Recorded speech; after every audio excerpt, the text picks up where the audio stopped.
안녕하세요. 사연을 시작하기에 앞서 구독과 좋아요 부탁드려요. 감사합니다. 사연 시작해 볼게요.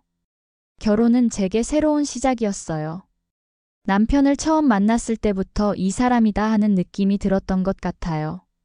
대학교 선후배 사이로 만났는데 그의 따뜻한 미소와 배려심에 금방 마음을 빼앗겼죠. 연애 기간도 길지 않았어요. 1년 정도 만났을까요? 그리고 우리는 서로의 손을 잡고 결혼이라는 새로운 여정을 시작했습니다. 결혼 생활은 대체로 평온했어요. 물론 시어머니가 조금 까다롭긴 하셨지만 그건 장남의 아내로서 감내해야 할 부분이라고 생각했죠. 시어머니는 전통적인 가치관을 가지고 계셨어요. 며느리는 이래야 한다는 뚜렷한 기준이 있으셨죠. 처음에는 그런 기준에 맞추려고 많이 노력했어요. 명절 때 음식을 준비하는 방법부터 집안일을 하는 순서까지 시어머니의 방식을 최대한 따르려고 했죠. 우리 부부는 맞벌이를 했어요. 남편은 회사에서 프로젝트 매니저로 일했고 저는 투자 분야에서 일했어요. 사실 투자는 제 인생의 큰 부분이었어요. 대학 때부터 관심이 있어서 틈틈이 공부했고 결혼 전에 모아둔 돈으로 시작해 꽤 많은 수익을 올리기도 했죠. 주식, 펀드, 부동산. 여러 분야에 걸쳐 투자를 했고 덕분에 경제적으로는 크게 걱정하지 않았어요. 여보, 이번 투자 수익률이 꽤 괜찮네요. 이렇게 계속되면 내년쯤에는 집 한 채 더 살 수 있을지도 몰라요. 퇴근 후 노트북을 보며 투자 현황을 확인하고 있을 때 남편에게 말했어요. 남편은 미소를 지으며 고개를 끄덕였죠. 당신 정말 대단해. 나는 월급 받아서 저축하는 것도 버거운데 당신은 돈을 불리고 있으니. 남편은 저를 항상 그렇게 인정해줬어요. 제 능력을 존중하고 제가 하는 일에 자부심을 갖게 해줬죠. 그런 남편 덕분에 더 열심히 할 수 있었던 것 같아요. 우리의 삶은 순탄했어요. 경제적으로도 안정되어 있었고 서로를 존중하며 사랑하는 부부였죠. 그러다 기쁜 소식을 듣게 되었어요. 임신이었어요. 아이를 갖게 된다는 소식에 우리는 너무나 행복했어요. 특히 남편은 아버지가 된다는 사실에 매일 밤 제 배에 귀를 대고 아이의 소리를 듣곤 했죠. 여보, 우리 아이가 뭐라고 했어요? 아빠 사랑한대요. 그렇게 티격태격하며 웃던 날들이 있었어요. 임신 후에는 자연스럽게 일을 그만두고 집에서 쉬게 되었죠. 물론 투자는 계속했어요. 집에서도 할 수 있는 일이니까요. 남편도 나름 전문직이라 수입이 안정적이었고 제 투자 수익까지 더해져서 생활하는 데는 큰 지장이 없었어요. 그런데 행복했던 우리 부부의 일상에 작은 균열이 생기기 시작했어요. 바로 남편의 동생 결혼 이후부터였죠. 남편에게는 남동생이 하나 있었어요. 우리보다 3살 어렸는데 결혼을 했어요. 동서는 재벌가는 아니지만 꽤 부유한 집안 출신이었어요. 첫 만남부터 느꼈어요. 그녀의 옷차림이나 액세서리, 말투에서 부유한 환경에서 자란 사람이라는 것이 느껴졌죠. 형님, 이거 제가 외국 나갔다 오면서 산 선물이에요. 마음에 드셨으면 좋겠네요. 처음 만났을 때부터 동서는 자신의 부유함을 드러내는데 주저함이 없었어요. 고가의 브랜드 스카프를 선물로 건네며 이거 파리에서 직접 사온 거예요. 형님께 딱일 것 같아서요. 라고 말했죠. 솔직히 부담스러웠지만 그녀의 진심이라 생각하고 감사히 받았어요. 하지만 그때부터였어요. 시어머니의 미묘한 변화가. 시어머니는 동서가 건넨 선물을 받자마자 눈을 반짝이며 기뻐하셨어요. 우리 며느리 정말 센스 있다, 이런 좋은 선물을 다 준비하고 그러곤 주변 사람들에게 자랑하기 시작했죠. 우리 작은 며느리는 귀한 집 딸이라 안목이 다르네. 시어머니의 눈빛이 완전히 달라졌어요. 동서를 바라보는 눈빛에는 애정과 자랑스러움이 담겨 있었죠. 반면 제게는 그런 눈빛이 없었어요. 물론 저도 시어머니께 정성껏 선물을 드리곤 했지만 동서의 선물과는 분명 가격대가 달랐어요. 제가 드린 선물에는 그래, 고마워 라는 형식적인 인사만 돌아왔을 뿐이죠. 한 번은 제가 정성껏 고른 스카프를 드렸는데 시어머니께서는 이런 건 내가 젊었을 때나 할 법한 거야 라며 서랍에 넣으시더라고요. 동서는 시어머니께 용돈도 꽤 넉넉히 드렸어요. 명절이나 생신 때는 물론이고 평소에도 종종 봉투를 건네는 모습을 봤어요. 어머님, 작은 거지만 마음이에요. 좋은 데 쓰세요. 라며 30만 원, 50만 원씩 봉투를 건넸죠. 시어머니는 그때마다 아이고 이런 걸 다 우리 귀한 며느리 하며 어쩔 줄 몰라 하셨어요. 저희도 물론 매달 생활비를 드렸지만 그것과는 별개로 용돈을 주는 모습을 보면서 나도 그렇게 해야 하나 하는 생각이 들기도 했죠. 하지만 남편과 저는 이미 생활비로 100만 원씩 드리고 있었기에 추가로 용돈까지 드릴 생각은 하지 않았어요.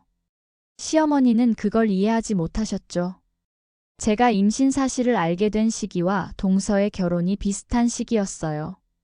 그때부터 시어머니의 편애가 눈에 띄게 드러나기 시작했어요. 설날 명절에 임신 초기 입덧으로 힘든 상태에서도 저는 아침 일찍부터 주방에서 전을 부치고 있었어요. 시어머니는 제게 임신했다고 편하게 하려고 나 때는 임신해도 다 했어 라며 더 많은 일을 시키셨죠. 반면 동서는 저녁 시간이 다 되어서야 나타났어요. 시어머니는 달라지셨어요. 아이고 우리 며느리 왔어? 피곤할 텐데 무리하지 말고 앉아 있어. 동서는 차례만 지내고 용돈 봉투를 건네며 어머님 저희 오후에 친정에 가봐야 해서요. 라고 말했어요. 시어머니는 그래 가족들 기다리고 있을 테니 얼른 다녀와. 라며 흔쾌히 보내줬죠.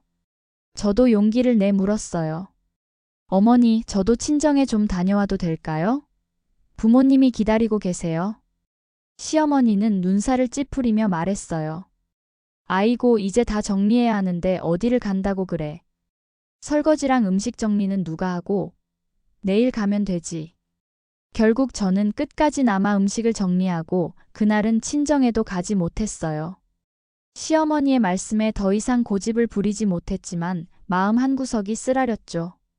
왜 동서에게는 그렇게 관대하면서 저에게는 그럴 수 없는 건지. 그런 차별은 점점 더 노골적으로 드러났어요.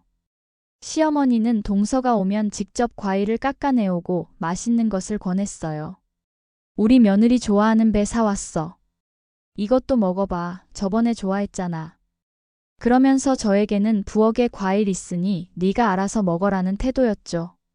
동서는 이런 시어머니의 태도를 눈치챘는지 점점 저를 무시하기 시작했어요. 가족 모임에서 제 의견은 무시하고 시어머니와만 대화를 나누곤 했죠. 그렇게 임신 기간을 보내고 드디어 제 아이가 태어났어요. 아이는 너무나 예뻤어요. 남편의 눈과 제 코를 닮은 세상에서 가장 완벽한 생명체였죠. 아이를 품에 안을 때마다 이루 말할 수 없는 행복감이 밀려왔어요. 우리 아들 건강하게만 자라다오. 엄마 아빠가 항상 내 곁에 있을게. 아이에게 매일 밤 같은 말을 속삭였어요. 그런데 그 행복도 잠시 또 다른 시련이 찾아왔어요. 아이가 태어난 지 한 달 정도 됐을 때였어요. 출산 후 몸은 여전히 회복 중이었고 밤에는 아이 수유로 제대로 잠도 못 자는 상태였어요. 그런데 어느 날 시어머니로부터 전화가 왔어요. 얘, 작은 애 이사했잖아. 내일 식구들 다 모이는데 음식 준비 좀 도와줘라. 순간 귀를 의심했어요. 한 달 된 아이를 키우는 제게 음식을 도우라니요? 더군다나 산후조리도 제대로 못한 상태였어요. 하지만 시어머니의 부탁을 거절하기는 쉽지 않았어요. 어머님, 아이가 아직 태어난 지 얼마 안 돼서요. 시어머니는 제 말을 끊으며 단호하게 말씀하셨어요. 아이고 데리고 오면 되지. 다들 아이 보고 싶어 하는데 잘 됐네. 작은 애 일인데 네가 도와줘야지. 전화를 끊고 한참을 울었어요. 산후 우울증도 있었고 몸도 아직 회복 중이었는데 이런 부탁을 받다니 너무 힘들었죠. 남편에게 말하려다가 입을 다물었어요. 결국 한 달 된 갓난아이를 데리고 동선의 집으로 향했어요. 동선은 거실에서 시어머니와 차를 마시며 담소를 나누고 있었어요. 저를 보자 형식적으로 인사만 하고는 부엌에 재료 있으니까 시작하세요. 라고 말하더군요. 마치 가사도우미에게 지시하듯이요. 시어머니는 제 상태는 보지도 않고 아이고 늦게 왔네. 빨리 음식 준비해. 라고 재촉하셨어요. 동서는 자신의 새 집을 구경시켜 주겠다며 시어머니를 데리고 가버렸고 저는 홀로 부엌에 남았죠. 아이를 겨우 재워놓고 음식 준비를 했어요. 국을 끓이고 전을 부치고 나물을 무치고 모든 것을 혼자 했어요. 중간에 아이가 울면 달래고 다시 요리하고 그날은 시댁 식구들이 모두 모여 집들이 겸 식사를 하는 날이었거든요. 가족들이 오기 시작했을 때 동서는 화려한 옷차림으로 가족들을 맞이하며 웃고 있었어요. 저는 상을 차리고 음식을 나르고 시어머니는 앉아서 시동생과 이야기를 나누고 계셨어요. 아이가 갑자기 울기 시작했는데 아무도 도와주지 않았어요. 모두가 식사를 준비하는 와중에 저는 동서에게 부탁했어요. 동서 밥 좀 퍼줄래? 그 순간이었어요. 시어머니가 밥상 앞에서 숟가락을 던지셨어요. 소리가 너무 커서 모두가 놀라 쳐다봤어요. 네 주제에 어디서 형님 노릇이야. 얘는 귀한 집 딸내미인데 네가 해야지. 순간 모든 것이 멈춘 것 같았어요. 모두의 시선이 저에게 향했고 부끄러움과 분노가 동시에 치밀어 올랐어요. 그때 퇴근한 남편이 동선의 집으로 들어왔어요.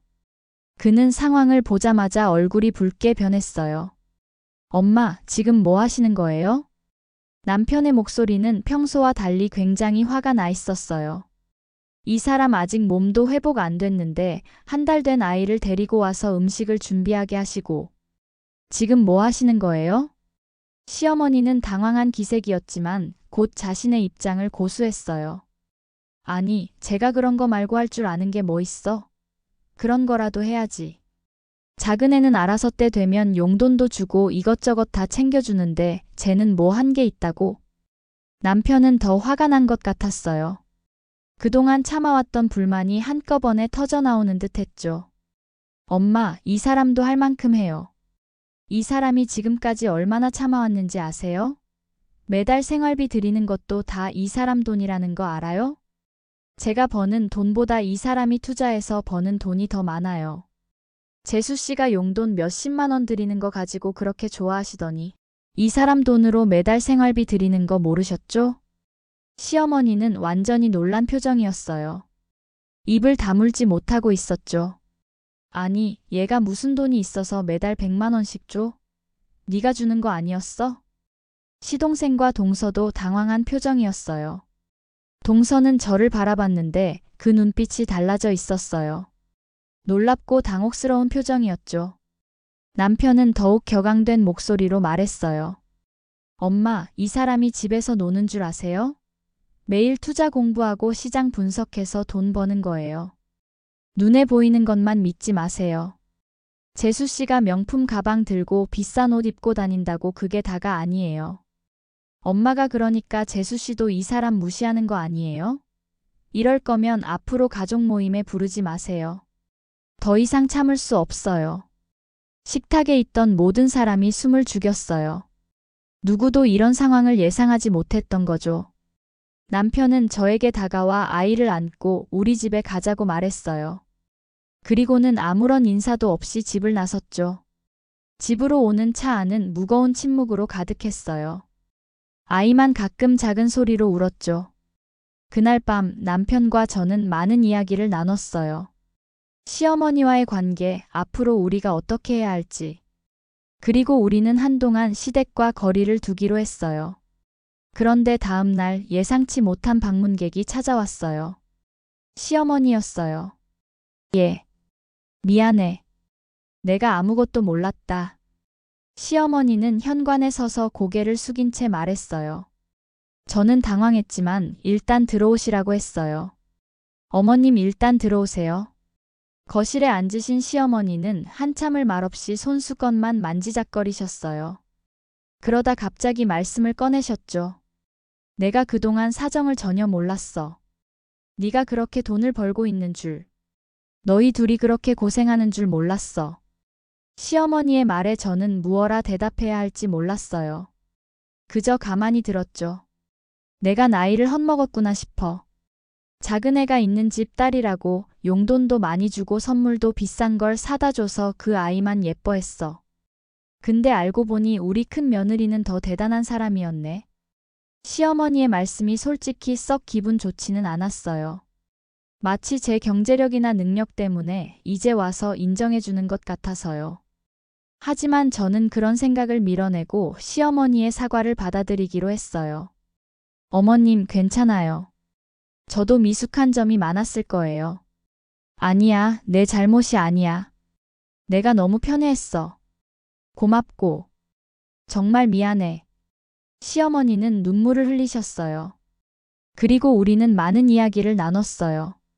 서로의 오해와 불만, 바램과 기대. 그동안 말하지 못했던 것들을 솔직하게 이야기했죠. 네가 투자로 그렇게 성공했다니 놀랍다. 나는 그저 네가 집에서 놀고 있는 줄 알았어. 아니에요, 어머니.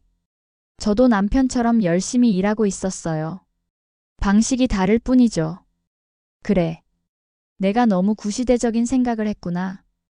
요즘은 집에서도 돈을 벌 수 있는 시대인데. 그렇게 시어머니와 저는 많은 대화를 나누며 서로를 이해하는 시간을 가졌어요. 물론 남편은 아직도 어머니에게 화가 난 상태였어요. 당분간은 보고 싶지 않다고 했죠. 남편의 마음을 이해했지만 저는 시어머니와 연락을 유지하기로 했어요. 결국 우리는 가족이니까요. 시간이 지나면 남편도 마음을 풀 거라 생각했어요. 그날 이후로 시어머니와 저의 관계는 조금씩 변화했어요. 서로를 더 이해하고 존중하려고 노력했죠. 물론 가끔은 여전히 오래된 습관이 나타나 불편한 순간도 있었지만 이제는 그런 것들을 솔직하게 이야기할 수 있게 되었어요. 남편도 결국 몇 달 후에는 어머니와의 관계를 회복했어요. 시어머니의 생신 때 함께 식사를 하면서 그동안의 앙금을 풀었죠. 모자가 포옹하는 모습을 보며 저는 안도의 한숨을 내쉬었어요. 드디어 우리 가족이 진정한 화해의 길로 들어선 것 같았거든요. 하지만 동서와의 관계는 여전히 불편했어요. 사실 시동생이 결혼할 때 저는 많은 도움을 줬어요. 시동생이 신혼여행 갈 때 제가 200만 원을 줬었어요. 그리고 결혼 선물로 시동생 차를 바꿔줬어요. 비싼 외제차는 아니었지만요. 하지만 그 사실을 가족들에게 말하지 않길래 저와 남편도 그냥 모른 척 해줬어요. 아마 자존심 때문이었겠죠. 동서는 제가 그런 일들을 했다는 걸 전혀 몰랐을 거예요. 그러다 보니 자신의 화려한 배경과 비교하며 무시하는 태도를 보였던 것 같아요. 그리고 그 후 남편은 시어머니에게 제 투자 이야기를 더 자세히 했어요. 시어머니는 제가 시동생 결혼할 때 차를 바꿔준 것도 신혼여행 자금을 보태준 것도 그제서야 알게 되셨어요. 예. 네가 그런 일까지 했었니? 작은 애는 왜 말을 안 했을까? 시어머니의 눈에 눈물이 고였어요. 그제서야 제가 얼마나 가족을 위해 헌신했는지 깨달으신 것 같았죠. 지금 생각해보면 그 사건은 우리 가족에게 필요한 전환점이었던 것 같아요. 시어머니는 자신의 편견과 고정관념을 깨닫게 되었고 남편은 가족을 위해 목소리를 높일 용기를 배웠죠.